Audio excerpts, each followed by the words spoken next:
What would you do if you witnessed a total stranger being shamed in public? Most people would simply lower their eyes, pretend they didn't hear anything, and quietly move on with their day. But this single father wasn't like most people. He stepped forward, stood his ground, and defended a woman at a coffee shop completely unaware that she wasn't just any woman. She was a billionaire, one who was about to transform his entire world. Before we dive into this unbelievable story, make sure you like this video and subscribe to the channel, because what happens next will truly leave you stunned. The coffee shop was alive that morning. Porcelain cups clinking together, milk steam hissing in rhythmic bursts, and dozens of scattered conversations blending into a warm, familiar background hum. For David, a 34-year-old single dad, mornings always felt like a personal battlefield. Every sunrise was another round of balancing work, managing Lily's school routine, and carrying the heavy, constant reminder that he was the only parent his little girl had left. As he stood waiting for his regular black coffee, his thoughts drifted toward the daycare bill he still hadn't covered, Lily's shoes that were now too tight, and the little essay she had written about him titled, "My Dad, My Hero." The memory softened him inside, warming his chest even though it also reminded him how hard he was fighting to keep everything together. What he didn't know was that on this very ordinary morning, fate had carefully positioned a moment that would flip his life upside down in ways he could never predict. Near the window, where sunlight painted long golden streaks across the wooden tables, sat a woman in her early 30s. Her chestnut brown hair was pulled into a tidy bun, and she wore a simple beige coat layered over a crisp white blouse. Elegant, calm, and quietly refined, yet nothing attention-grabbing. Her eyes moved across her laptop screen with focused intensity, making her look like any other professional catching a quick coffee before rushing into her busy day. But hidden behind that calm exterior was Catherine Hayes, a billionaire entrepreneur whispered about in elite circles for her sharp intellect, strategic brilliance, and quiet influence. Today, though, she wasn't Catherine Hayes, the powerhouse. She was just a woman trying to blend into the world for once, breathing in the warm aroma of roasted beans and enjoying a rare moment of anonymity. But peace never stays long. Trouble began brewing when a man at the counter, loud, smug, and painfully sure of himself, decided to make her his target. His voice sliced through the softly buzzing cafe. "Hey, sweetheart, how about a smile?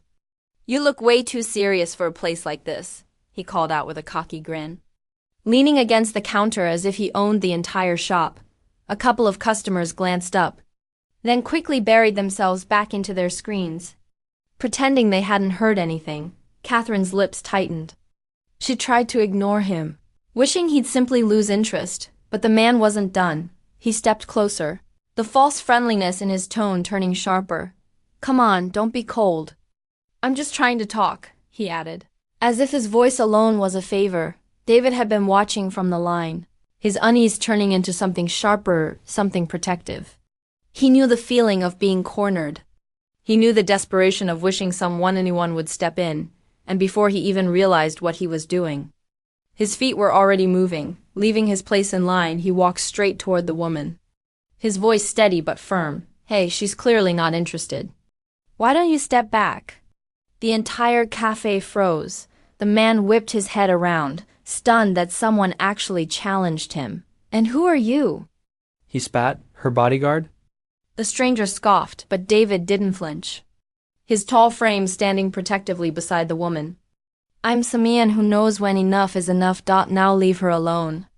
His tone carried the weight of a man who had faced hardships greater than petty intimidation, the kind that taught you to fight not with fists but with conviction. The bully muttered under his breath and finally stormed out, slamming the door behind him. And just like that, the cafe exhaled as if nothing had happened, people going back to their drinks and screams. But Catherine was left speechless, her heart pounding, not from fear, but from astonishment at the stranger who had stood up for her when no one else would. "Thank you," she said softly, her voice carrying both relief and admiration.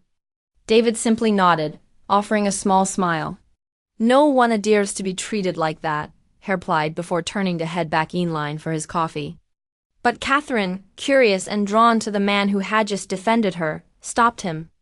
Wait, at least let me buy you your coffee, she insisted, standing up and closing her laptop. David hesitated, his instinct telling him not to accept charity. Yet her eyes held a sincerity that disarmed him. All right, but only if you let me say thank you properly, she added, her lips curving into a smile that seemed both graceful and warm. And so they ordered together, sitting across from each other at the table by the window where sunlight played on the rim of their cups. I'm Catherine. She introduced herself, leaving out her last name, her empire, her wealth.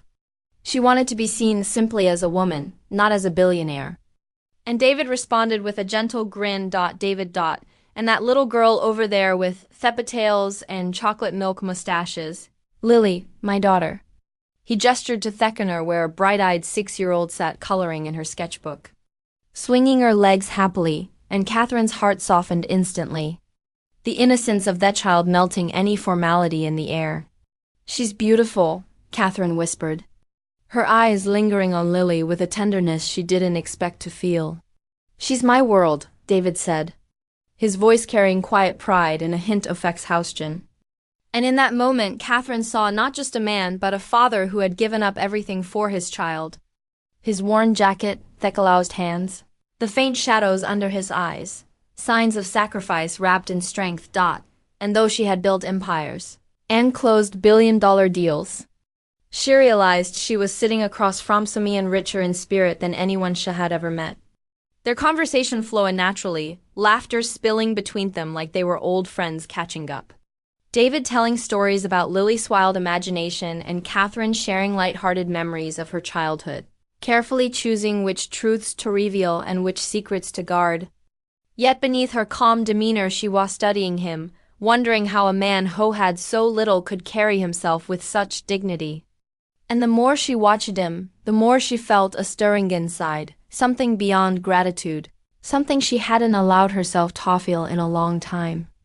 And, as their cups emptied and Lily tugged at David's sleeve to show him her drawing, Catherine's decision was made. She wanted to see this man again, not as a rescuer in a coffee shop, but as someone who might just hold the key to a part of her life she had long ignored. The part that craved real connection. She smiled, reaching for her phone. David, I'd like to stay in touch.